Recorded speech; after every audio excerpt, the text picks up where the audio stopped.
네, 오늘 우리가 읽은 요한복음 3장 니고데모와 예수님과의 대화가 있는 그런 장입니다.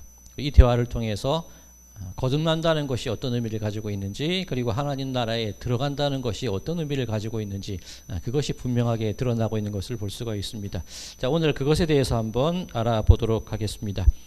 우선 이 요한복음 3장 1절에 이 니고데모라고 하는 사람에 관한 정보가 몇 가지 나오는 것을 볼 수가 있습니다. 먼저 바리새인입니다. 율법과 말씀에 능통한 사람. 그리고 우리는 바리새인을 좀 악하게 보지만 그들은 정말 거룩하고 성별된 삶을 살았던 삶이거든요. 그런 인물이었고 지도자였다. 오늘 이 지도자라는 부분에 각주가 붙어 있는데 산헤드린 공의원을 의미하는 겁니다. 유대 공동체에 있어서 최고의 그런 의결 기구, 거기에 속해 있는 사람입니다. 70명, 이 대제사장까지 71명, 그러니까 이 유대인의 고위 공직자, 뽑힌 사람들 중에 가장 우수한 사람들, 그런 사람이라고 할 수가 있을 겁니다. 그 사람이 예수님을 찾아왔어요. 자, 왜 찾아왔을까? 그 부분에 대해서 많은 사람들이 다양한 그런 해석을 합니다. 진리에 목말랐기 때문에 다른 사람들이 보지 않는 이 밤에 눈에 띄지 않게 예수님을 찾아와서 진리를 배우려고 했다. 그렇게 말씀하는 분도 계시고, 예수님과 논쟁을 하기 위해서 왔다. 그렇게 얘기하는 분도 계십니다. 어쨌든 그 부분은 잠깐 덮어두고 오늘 말씀에서 이 바리새인이 이 니고데모가 어떤 상태인지, 어떤 마음으로 이 자리에 찾아왔는지 그것을 한번 알아보도록 하겠습니다. 자, 니고데모의 등장을 알리는 오늘 본문 1절이 이렇게 시작이 됩니다. 그런데 바리새인 중에 니고데모라 하는 사람이 있으니. 자, 시작이 그런데예요. 그러면 무언가 그 앞에 이야기가 나왔고 그 이야기와 연결되어 있다는 것을 알 수가 있겠죠. 그렇다면 이 니고데모에 대해서 이해하기 위해서는 요한복음 2장 그 앞장 마지막 부분을 살펴볼 필요가 있다는 겁니다. 요한복음 2장 23절부터 25절까지 제가 읽겠습니다.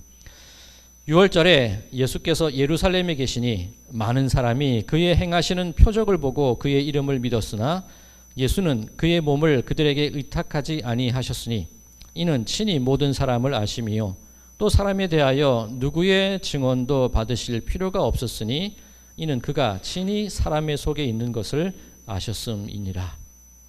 자, 이 때는 6월절입니다. 그리고 많은 사람들이 예수님의 표적을 보고 예수님을 믿었다, 그렇게 증거를 합니다.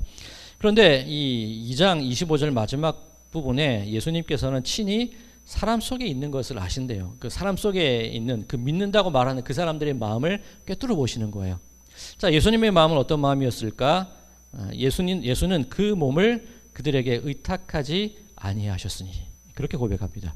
이 의탁하다, 이 피스테우라는 헬라어를 사용하는데 그 앞에 사람들이 표적을 보고 그 이름을 믿었으나 할 때 믿는다라는 말과 같은 단어예요. 똑같은 단어를 씁니다.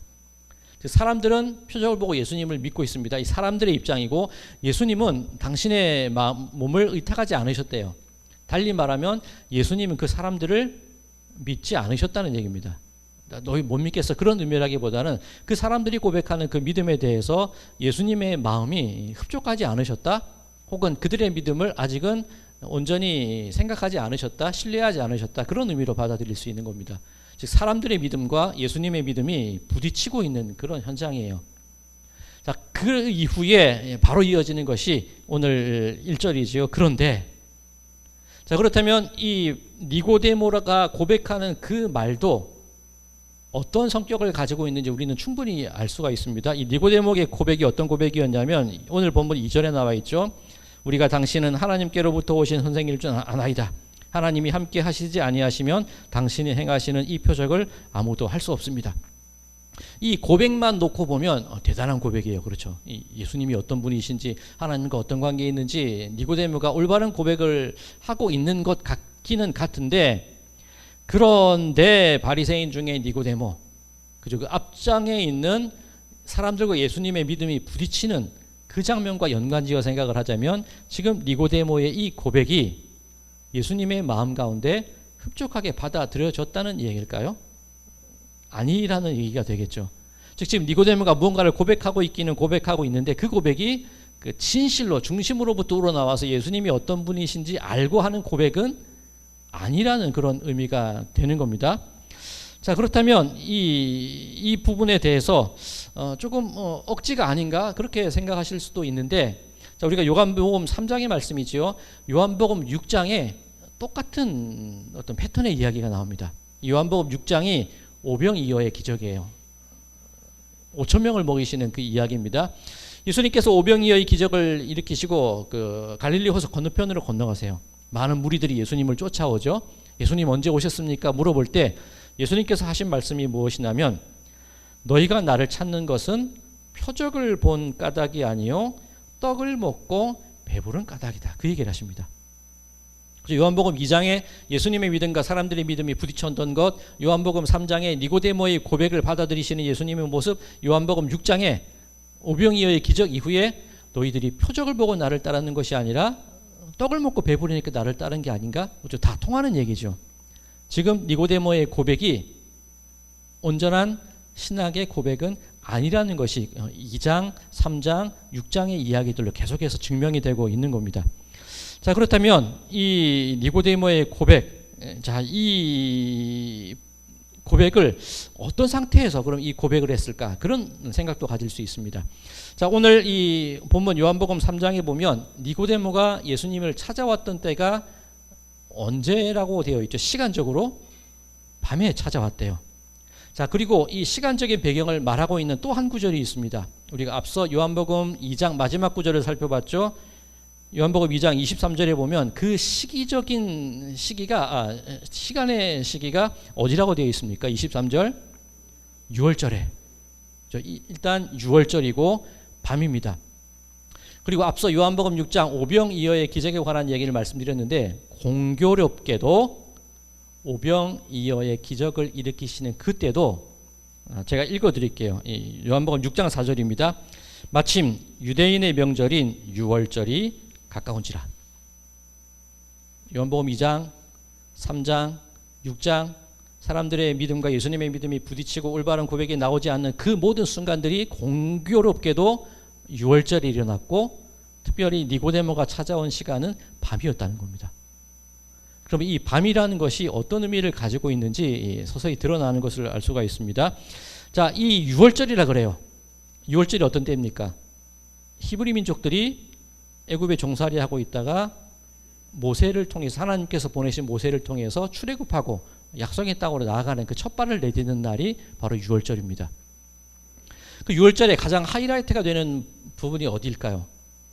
10가지 재앙 중에서 10번째 재앙, 애굽에 있는 모든 첫 번째 태어난 것이 죽음을 당하는, 그런데 이스라엘 백성들에게는 그 죽음이 다가오지 않는 그 순간을 계기로 애굽에서 나가게 되지요. 자, 그때가 언제이냐? 출애굽기 12장 29절은 이렇게 얘기합니다. 밤중에 여호와께서 애굽 땅에서 모든 처음 난 것, 곧 왕위에 앉은 바로의 장자로부터 옥에 갇힌 사람의 장자까지와 가축의 처음 난 것을 다 치심해. 언제입니까? 밤중에. 자, 그러면 니고데모가 6월절 밤에 예수님을 찾아왔다는 것은 지금 니고데모의 상태가 어떤 상태이냐? 기로에 서 있는 거예요. 믿음이 계속 부딪히고 있죠. 그 출애굽하던 날 6월절 밤에 어떤 믿음이 부딪혔습니까? 어린 양의 피를 문설주와 임방에 발랐을 때 우리는 살 거야. 그 믿음을 가진 사람들이 있었을 것이고, 그것을 믿지 않는 사람들이 있었을 거예요. 유대인들만 그 얘기를 들은 게 아니냐 그렇게 생각하실 수도 있지만 아니에요. 출애굽하는 과정을 보면 유대인뿐만이 아니라 히브리 민족뿐만이 아니라 수많은 잡족들이 같이 나오거든요. 그럼 그 수많은 잡족들도 하나님의 권능을 믿고 나왔다는 얘기가 됩니다.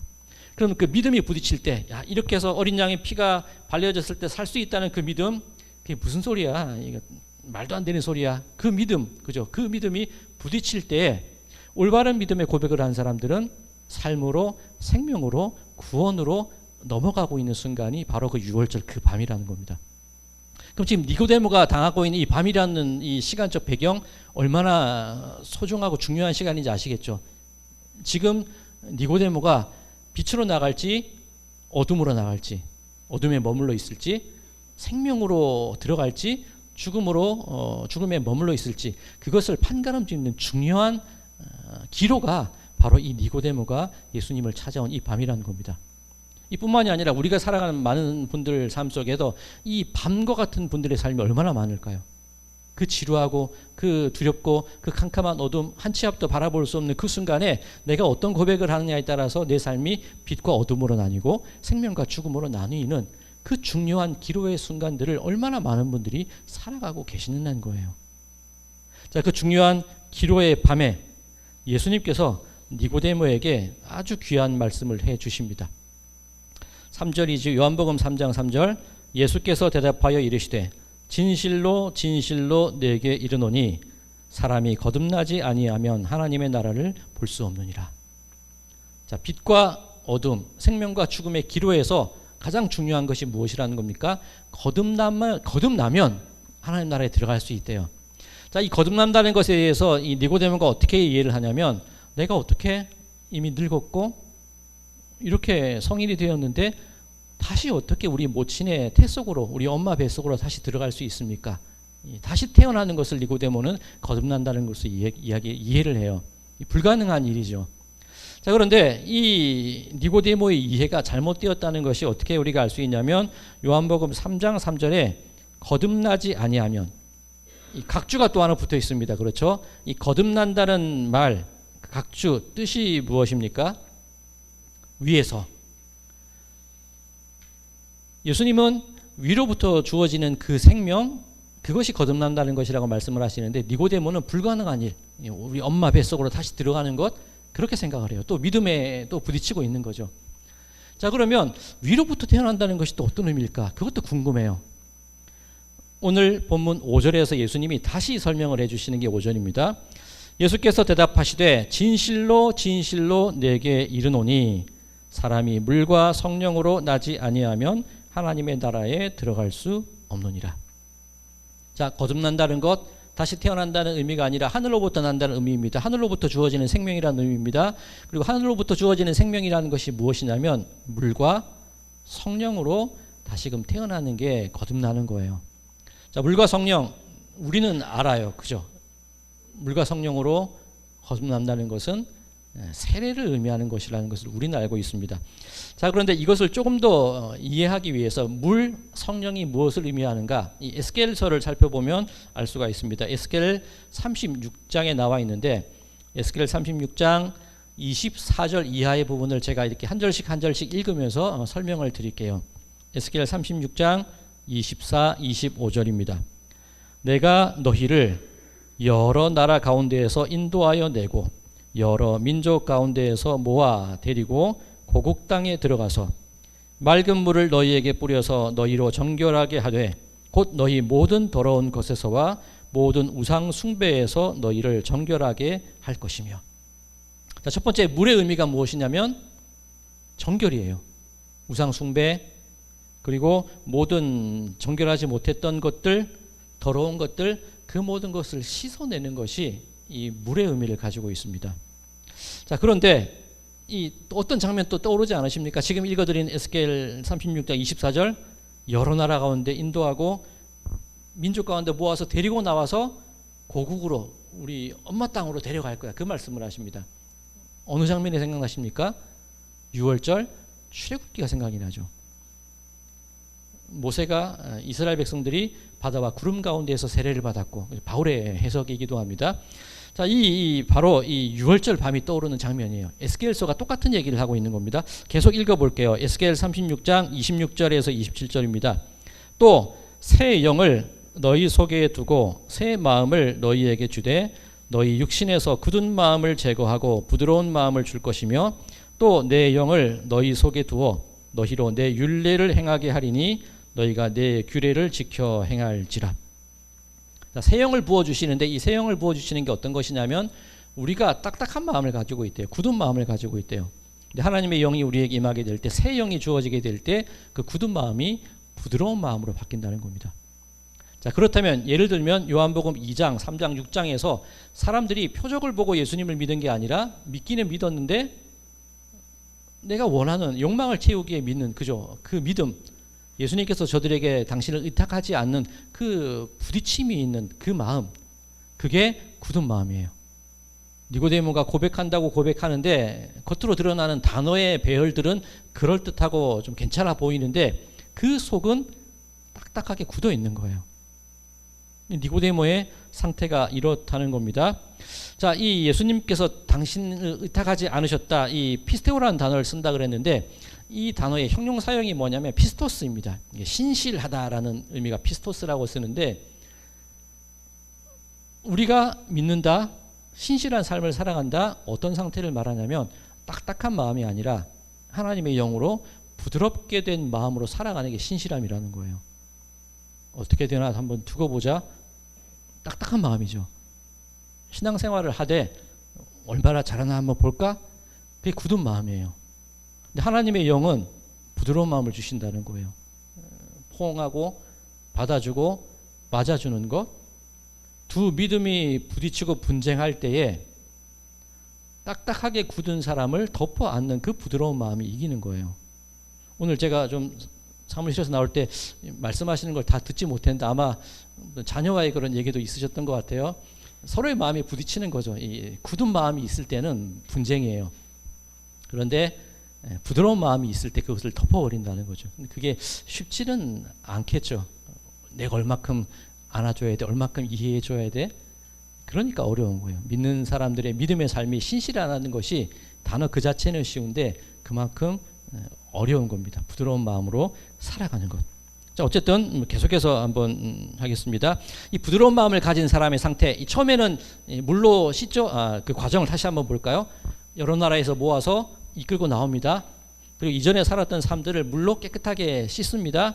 그리고 그 딱딱하게 굳어있는 마음 가운데 부드러운 마음을 주시는 거예요.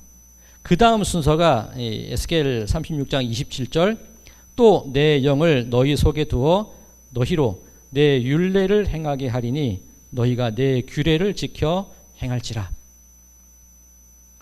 어디서 많이 본 말씀 아닙니까? 출애굽의 목적이 무엇이라고 하나님이 말씀하셨습니까?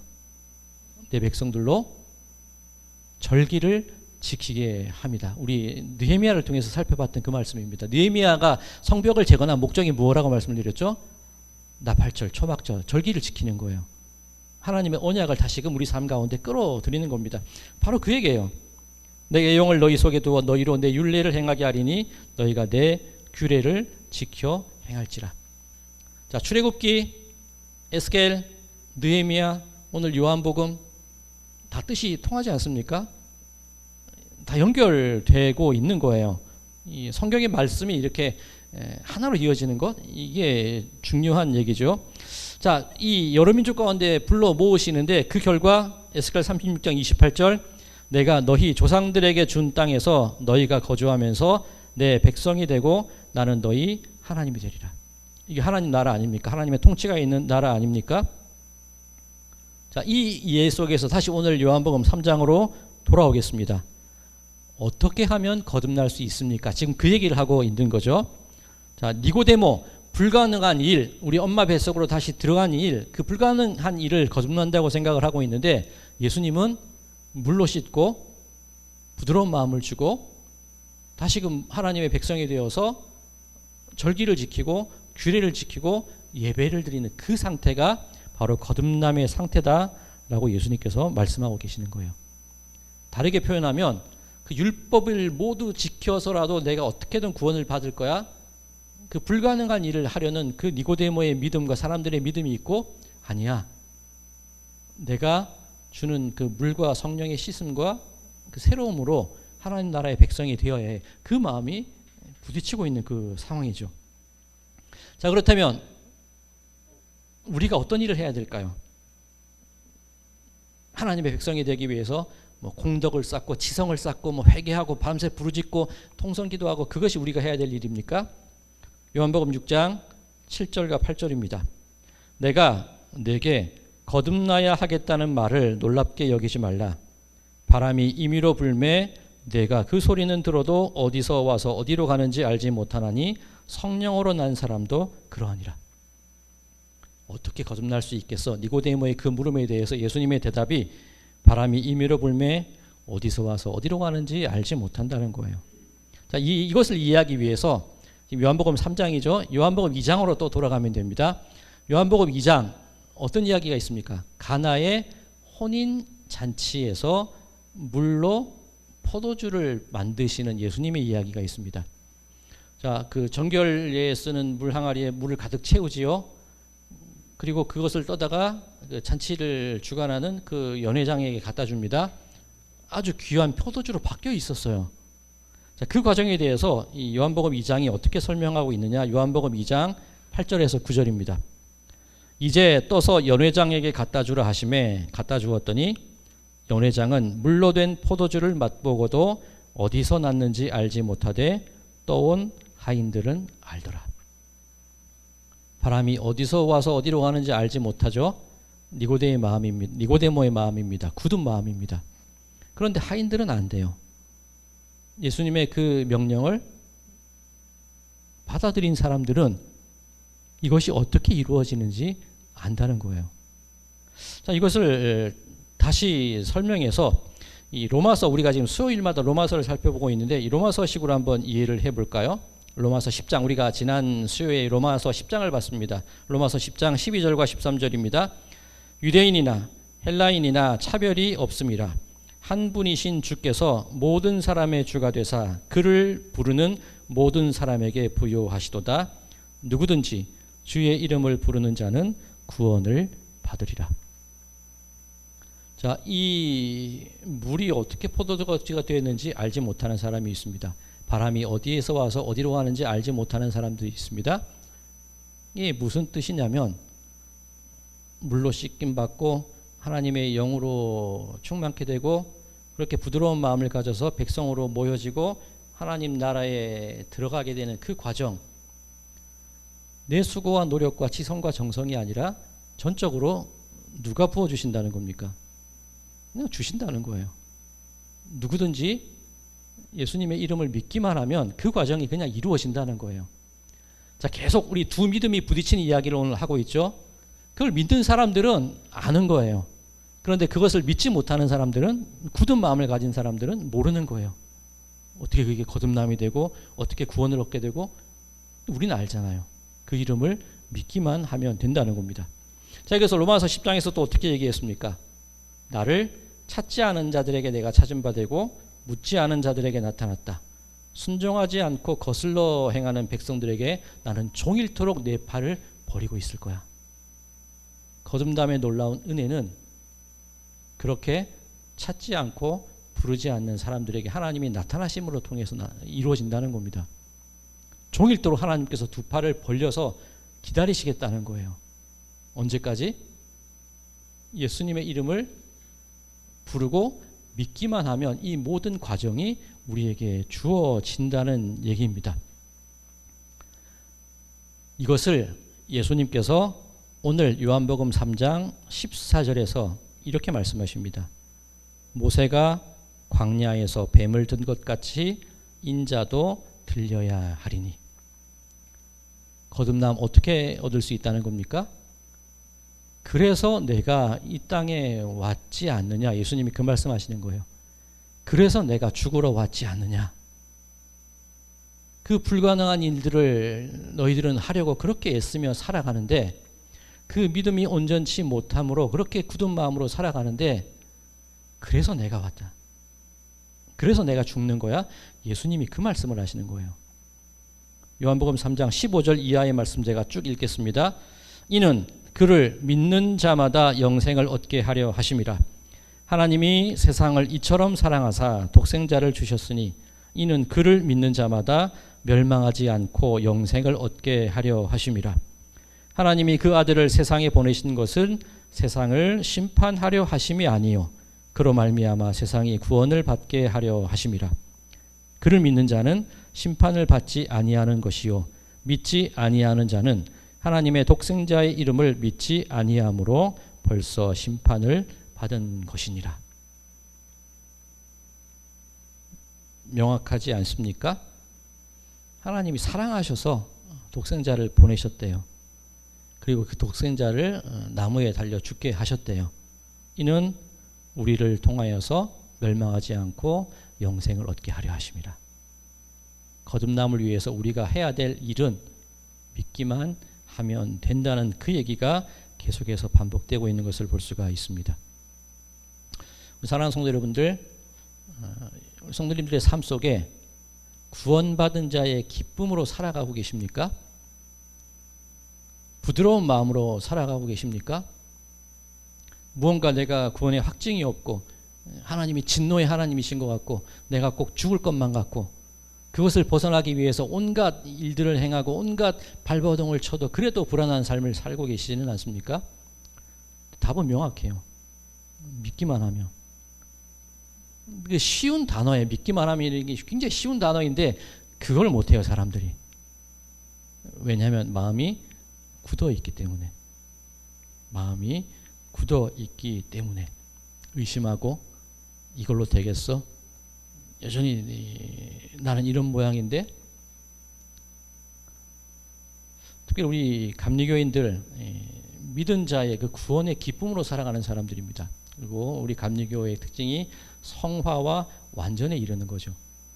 믿기만 하면 구원받는데 그러면 마음대로 살아야 되냐? 그게 아니라 믿기만 하면 우리가 얻게 되는 기쁨이 있고 그 기쁨을 우리가 살아가는 과정 속에서 성화와 완전으로 거기서 어떤 선행이 나올 수 있고 거기서 온유한 행동이 나올 수 있고 거기서 사람들과의 교제가 나올 수 있는 거예요. 선행에서 구원받는 게 아니라 구원받았기 때문에 자연스럽게 흘러나오는 삶의 기쁨들과 부드러움과 온유함들이 자연스럽게 우리들 삶 속에 배어 있는 것, 이게 우리 믿는 사람들의 모습이어야 한다는 것, 이게 니고데모와 예수님의 대화를 통해서 우리에게 주시는 말씀입니다. 처음 몇 가지 질문으로 시작했죠. 어떻게 하여야 거듭날 수 있을까요? 믿기만 하면. 어떻게 하면 하나님 나라의 백성이 될 수 있을까요? 찾지 않고 부르지 않아도 우리 앞에 서 계셔서 종일토록 그 두 팔을 우리를 향해 펼쳐 계시는 그 하나님의 품에 안기기만 하면 그때 우리가 영원한 생명, 영생 그리고 하나님 나라의 백성으로서의 삶을 살아가게 되는 줄로 믿습니다. 말하기는 우리 성도님들의 삶 속에 믿은 자의 넉넉함, 믿은 자의 기쁨, 예배의 순간이 기쁘고 삶의 모든 순간들 가운데에서 부드러운 마음, 삶의 모든 순간들 속에서 믿는 자의 그 넉넉함이 풍겨 나오는 그 삶들, 그렇게 영생을, 그렇게 하나님 나라를 살아가시기 바랍니다.